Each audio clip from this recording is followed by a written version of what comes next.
Disastro ambientale nel fiume Palma, questo quanto comunicato da Mare Amico Agrigento, che afferma come troppo presto avevamo creduto di aver vinto la nostra battaglia contro le acque di vegetazione.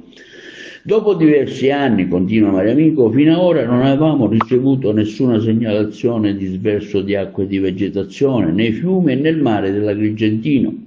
Le inchieste condotte dal Centro Anticrimine Natura dei Carabinieri di Agrigento e le sanzioni comminate pensavamo avessero fatto desistere questi delinquenti e invece abbiamo trovato il fiume Palma completamente inquinato da questo veleno, come si vede nelle immagini. Abbiamo trovato decine di pesci morti a riva e l'acqua di colore viola.